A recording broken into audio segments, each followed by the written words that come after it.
Oke, halo semuanya, selamat datang kembali di Mad Talks dan kali ini gue sedang bersama dengan seorang public figure yang sedang bertransformasi menjadi seorang politisi. Ini baru jadi pertama kali lu nyalek ya, Bang? Betul. Ini pertama kali nyalek dan kita sambut, ini dia tamu kita selanjutnya. Mas Gusti. Jadi Gusti. Push up dong gue. Yoi. Mas Bayu Oktara.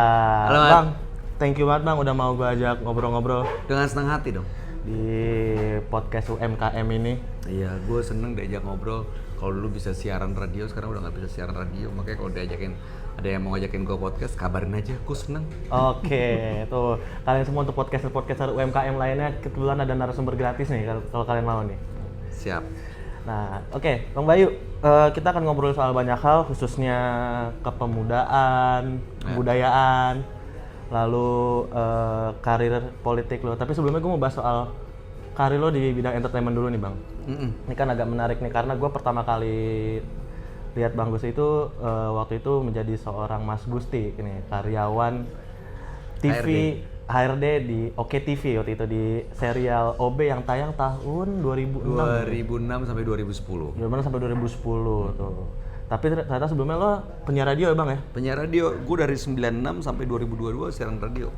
Jadi udah ya, keliling dari Prambors, terus ke 99ers Bandung, Ardan FM Bandung, Hard Rock FM Jakarta, terus ke Female, Mos Kiss Moskis, oke. terakhir pensiun. Tahun berapa tuh berhenti? 2022 Desember, 30 Desember 2022 itu terakhir gue siaran. Oke. Karena nggak boleh Nggak masuk politik. Sama? Bukan nggak boleh, tapi kan media harus tetap netral. Oke. Jadi begitu lo memutuskan terjun untuk berpolitik, ya mau nggak mau otomatis lo harus resign. Stop itu, oke.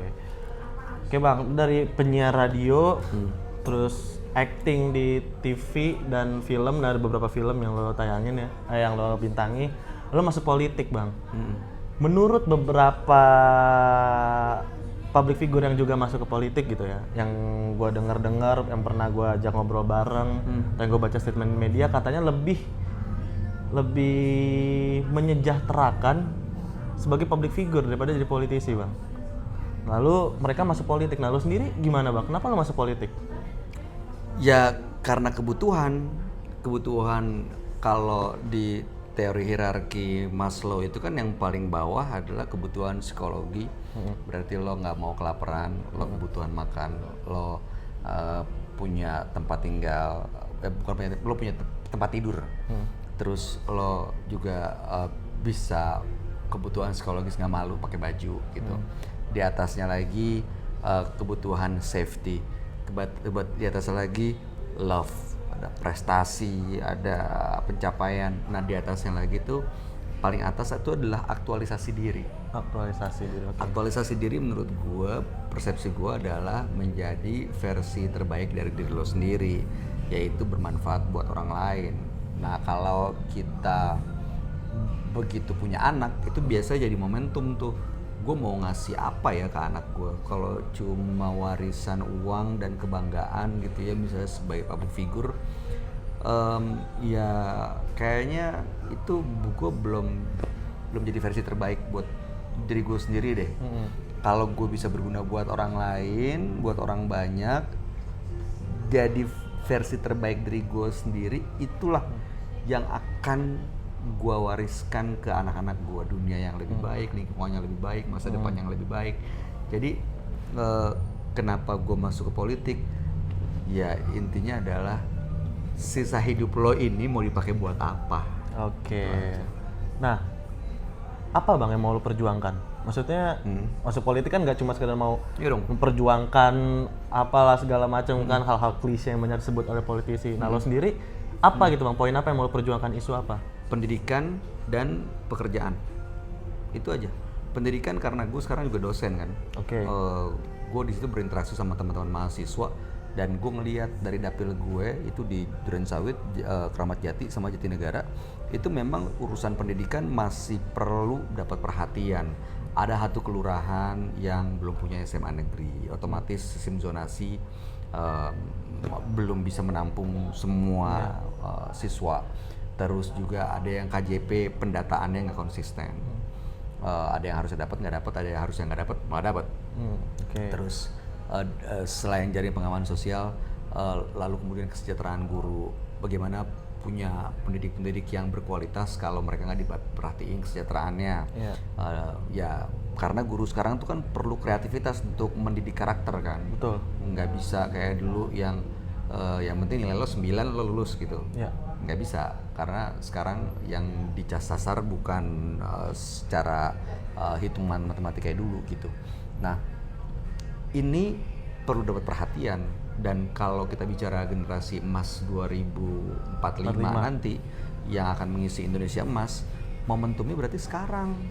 Sekarang inilah harus kita benerin supaya memang bener-bener bonus demografi ini, yang namanya bonus itu kan hasil investasi. Iya betul. Nah makanya pemerintah harus investasi di pendidikan yang kalau selama ini 20% itu setiap tahun dari APBN, APBD, ukuran keberhasilannya mana? Ada nggak? Setahu gue sih pendidikan, indeks pembangunan manusia kita masih ketinggalan di negeri ASEAN gitu. KPI-nya nggak ada lah, jadi kita nggak tahu nih keberhasilannya sejauh mana. Kalaupun ada, tapi kita nggak punya strategi yang konsisten untuk menerapkan itu. Jadi pertama soal edukasi, kedua pekerjaan, investasi banyak masuk, tapi angka pengangguran, angka kemiskinan masih ada. Apa yang salah? Berarti kan karena lowongan kerjanya nggak ada. Iya. Lowongan kerjanya keburu diambil sama asing kali, atau enggak lo punya pekerjaan tapi lo jadi mitra. Ya. Informal. Kalaupun yang formal itu kan dalam artian berarti seminggu lo punya 35 jam kerja ya. Itu masih sedikit karena memang nggak ada kesempatannya.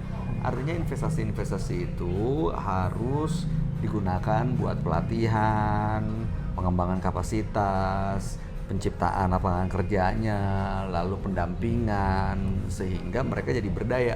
Dua hal ini yang menjadi fokus dan akan gue perjuangkan, pendidikan dan juga soal pekerjaan berkualitas. Oke.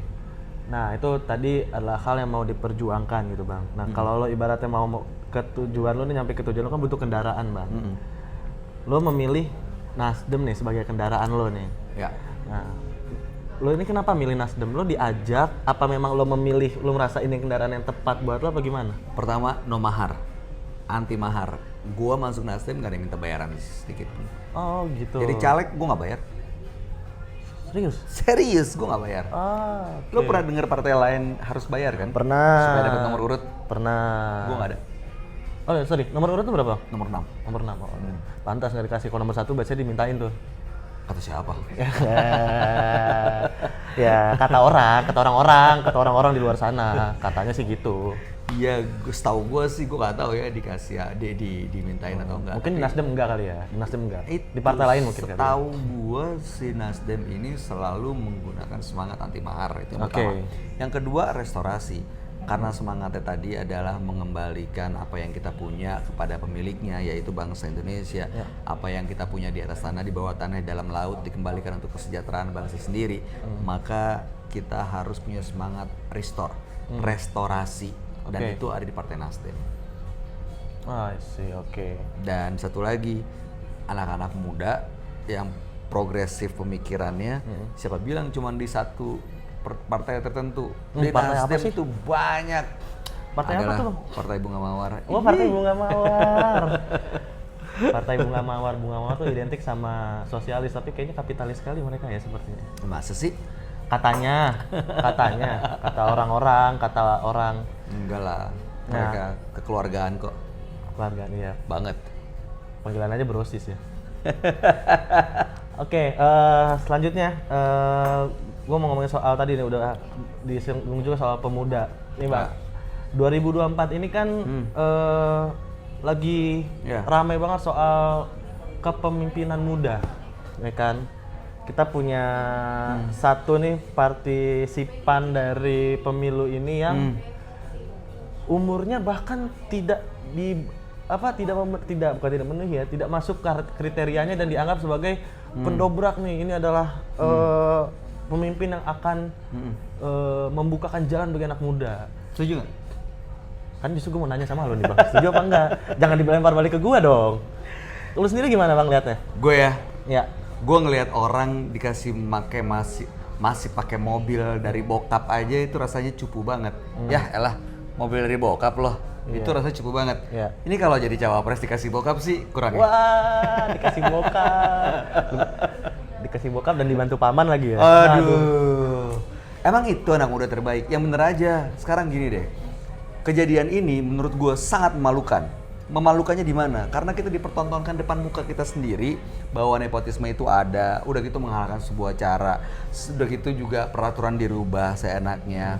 Udah gitu juga partai yang ini anaknya, partai yang itu mantunya. Menurut gue ini 98 itu para pejuang reformasi itu menyuarakan stop KKN.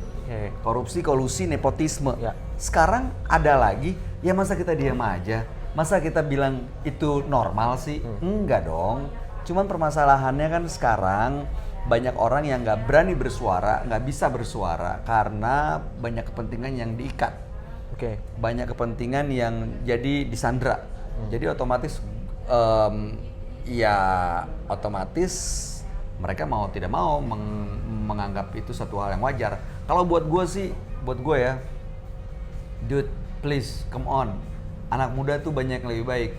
Kalau misalnya emang ternyata punya pengalaman memimpin wilayah atau kota, banyak yang punya pengalaman lebih dari 2 tahun. Udah banyak, udah makan asam garam, udah jatuh bangun gitu.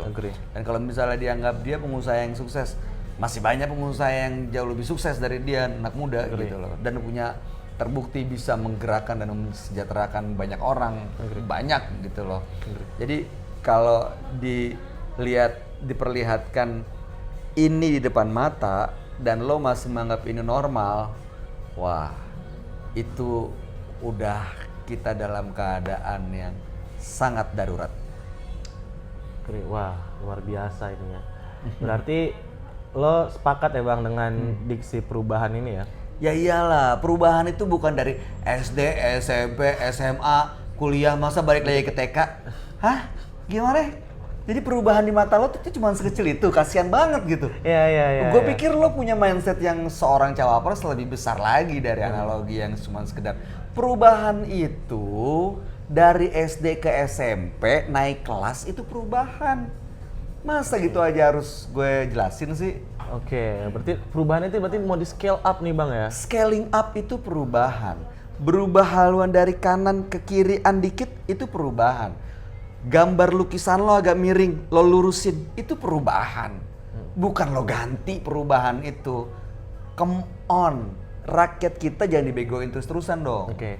Tapi ini kan kalau kita lihat banyak justru masyarakat yang menginginkan keberlanjutan. Ini kan berarti kan approval rating Pak Jokowi ini kan 80%. tinggi dengan 80, terakhir 75 bang, turun 5%. Oh turun? Turun terakhir 75, Kenapa tuh? baca. Ya nggak tahu ya, mungkin belum turun, mungkin BLT-nya ya, gue nggak tahu juga nih. Jadi tuh masih tinggi lah, 75 tuh masih tinggi lah maksudnya sih, menurut gue gitu.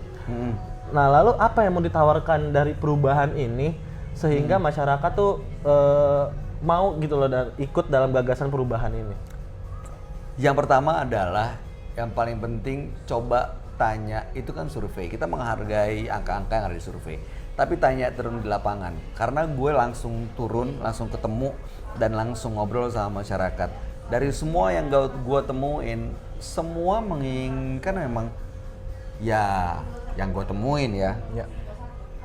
Nggak ada tuh yang nggak pengen perubahan. Perubahan itu keniscayaan kok. Perubahan itu pasti ada, pasti berputar. Sekarang permasalahannya adalah perubahannya mau ke arah mana nih? Mau ke arah membaik atau enggak?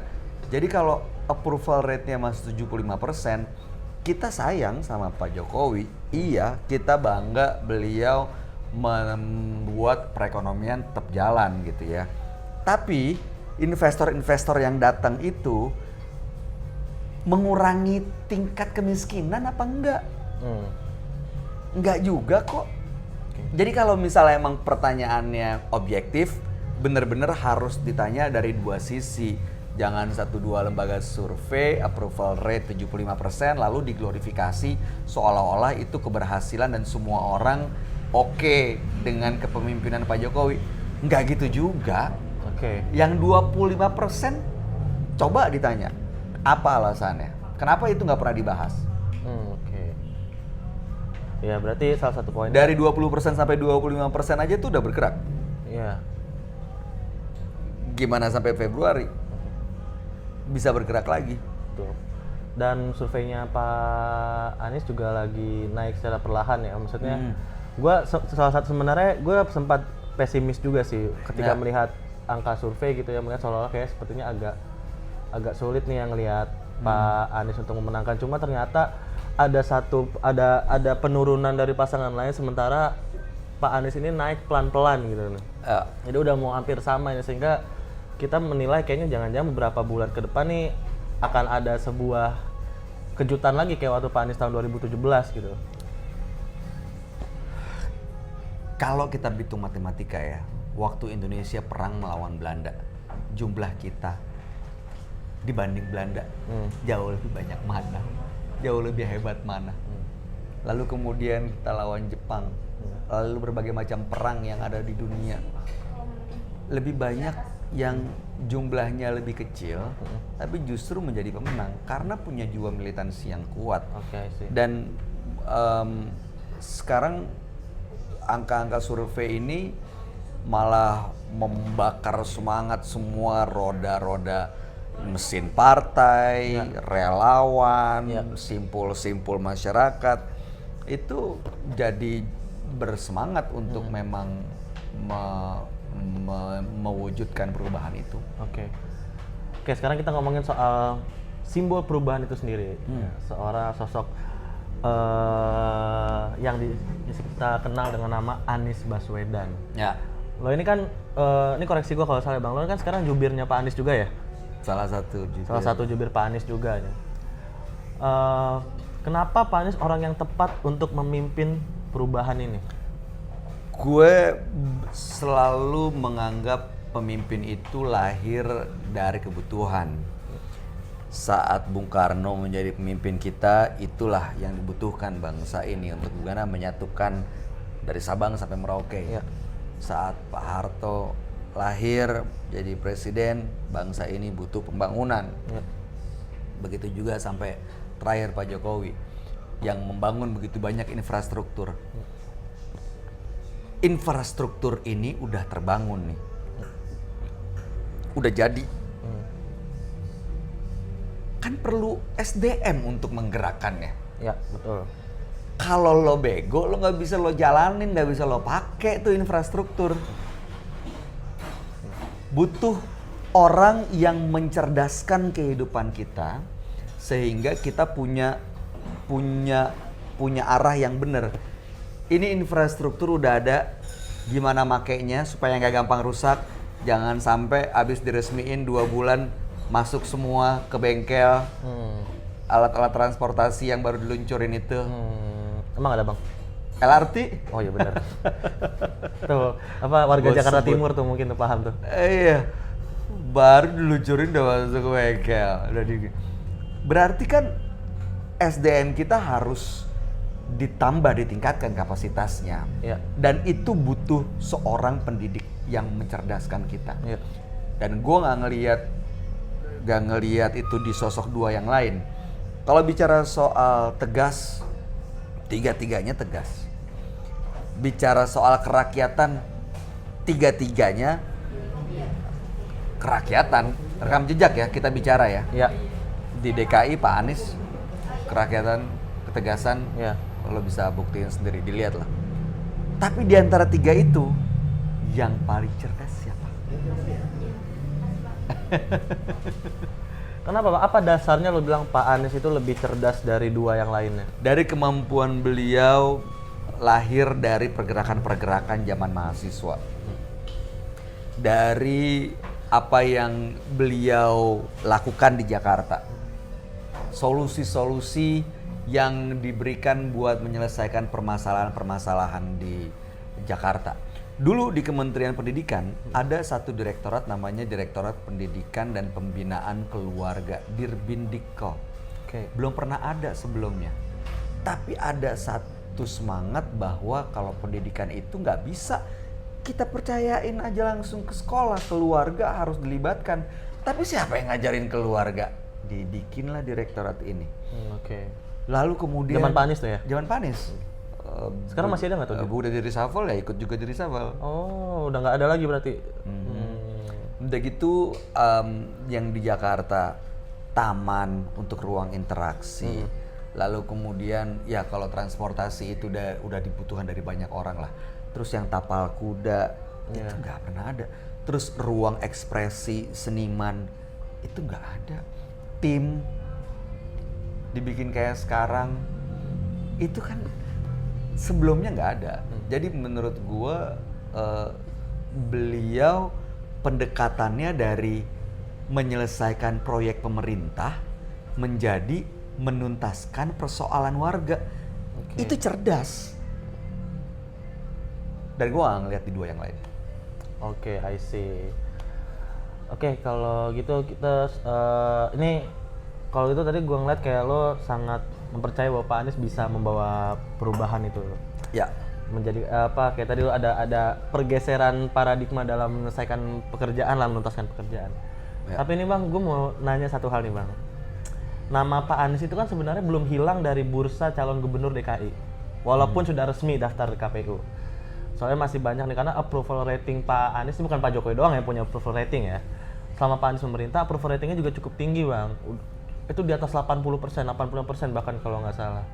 Itu kan jadi jokesnya adalah itu Pak Anies naik dikit lagi udah kayak Kim Jong Un dia tuh di Jakarta itu. Tinggi banget approval ratingnya gitu. Nah, ini Anda nih, kalau misalkan ada kita skenario pertama lah, gue mau nanya Bang Bayu nih, mungkin entah sebagai jubir Pak Anies atau sebagai pemilihnya Pak Anies gitu ya. Kalau Pak Anies ternyata belum beruntung di Pilpres ini atau kalah gitu lah ya, kira-kira lo akan mendorong Pak Anies untuk maju lagi nggak di Cagup DKI? Karena kan kata KPU nggak boleh aja tuh nggak melanggar peraturannya. Menurut lo gimana Bang?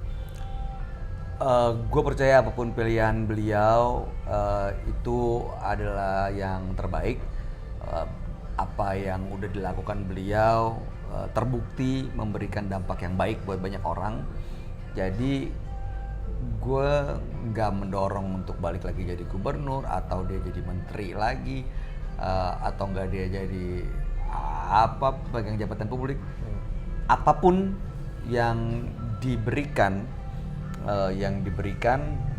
dan juga yang ditugaskan, gue yakin beliau akan mampu menjawab tanggung jawab itu dengan baik. Jadi gue akan dukung apapun yang ditugaskan ke beliau. Oke. Sama ini kita masuk ke pertanyaan terakhir lah. Ini menyangkut lo lagi Bang. Udah masuk politik nih. Maksudnya masuk politik itu kan no way back lah gitu. Maksudnya once lo dikenal sebagai seorang politisi itu kayaknya agak sulit untuk menghapus branding politisi itu dari diri lo gitu kan. Merubah image? Iya, merubah image lagi. Kalau dari artis ke politisi kan gampang gitu loh. Maksudnya udah banyak, tapi kan udah banyak juga kan artis yang memang masih melekat gitu, tapi orang udah tahu oh dia politisi gitu. Nah, lo akan sejauh mana Bang dalam politik? Maksudnya lo punya satu target politik sendiri nggak atau ambisi politik ke depan? Gue masuk politik itu bukan hanya ingin di pemilu doang, tapi kan tujuannya dasarnya adalah kebutuhan tadi. Okay. Selama itu belum terjadi, gue akan gaspol terus di politik sampai benar-benar punya manfaat buat banyak orang. Oke. Apa tuh target lo? Maksudnya ketika bilang pengen bermanfaat gitu, misalkan lo melihat lo udah jadi nih Bang, terus lo melihat situasi di Jakarta ini kayak ini apa yang gue cita-citakan sudah terjadi nih, atau lo udah merasa kayak tugas gue udah rampung atau hampir rampung gitu, target lo udah tercapai, itu kira-kira apa Bang yang lo lihat? Kalau indeks pembangunan manusia Indonesia lebih tinggi, ketimpangan semakin tipis. Lalu anak-anak orang lain yang kalau mau naik kendaraan umum orang tuanya nggak perlu khawatir. Lalu kemudian perempuan, keluarga, disabilitas punya ruang-ruang yang setara haknya dengan yang lain. Lalu kemudian kemacetan, banjir itu juga sudah bisa dikendalikan. Itu menurut gue, apalagi yang paling penting adalah karena gue orang Betawi, gue pengen ya seni budaya Betawi itu tetap menjadi identitas orang Jakarta walaupun udah bukan menjadi ibu kota. Nah itu standar keberhasilan yang mau gue kejar. Selama itu belum terjadi, ya gue akan terus mencari otot buat berpolitik supaya mewujudkan itu. Karena jadi politik ini buat gue bukan cuma pemilu. Kalau misalnya kalah, ya kita cari cara lagi untuk bisa mewujudkan mimpi gue tadi itu. Menarik. Nah, tadi sorry Bang, lu tadi menyinggung soal budaya nih Bang. Dan lu orang Betawi. Ini kan kalau kita keliling Jakarta gitu ya. Hampir susah sih menurut gue ya, hampir susah melihat bahwa Jakarta itu punya identitas kebetawian gitu. Beda kalau kita seperti ke Jawa Tengah, ke Jawa Timur yang mungkin kejauhan itu masih kental gitu, budaya itu masih kental. Beda gitu. lah bro, kan Jakarta kan melting pot, ada banyak budaya di sini. Tapi kan at least ya secara ada mungkin secara arsitektur atau secara apa itu udah blend banget kan sama modern dan segala macam. Ini kan agak sulit ya Bang, berarti maksudnya untuk memelihara satu entitas budaya sendiri di tengah keberagaman kota yang sangat diverse ini. Nah, menurut lo gimana tuh Bang cara lo mau menanggulangi ini? Jangan sampai maksudnya kita menjadi kota besar, kota metropolitan, kota yang orang kayak gimana pun datang, tapi identitas Betawi di Jakarta ini nggak hilang gitu. Insentif untuk pelaku seni budaya Betawi harus ada dan ditingkatkan. Kedua, program-program kebudayaan harus lebih banyak di setiap wilayah, nggak cuman di tempat besar, tapi sampai setiap kecamatan, sekolah-sekolah itu ada sanggar budaya yang diberikan kesempatan mereka tampil, dibikinin programnya. Jadi bukan cuma dibangun gedungnya, tapi nggak dibikinin programnya. Ya gimana mereka mau, ya, seniman itu kan pengen mengekspresikan karya mereka. Lalu kemudian ya dibangun banyak tempat untuk mereka tampil, sehingga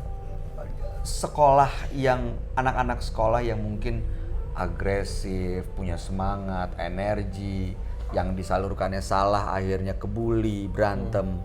Ini bisa tersalurkan ke hal-hal yang positif karena ada kompetisinya, ada programnya. Itu membuat seni budaya akan lebih lestari. Oke, kalau gitu Bang, kayaknya udah cukup panjang nih episode-nya. Mungkin wah, thank you loh. Ada hal-hal terakhir yang mau lu sampaikan kepada penonton? Intinya sih, gue cuma mau sampaikan jangan sampai nggak milih.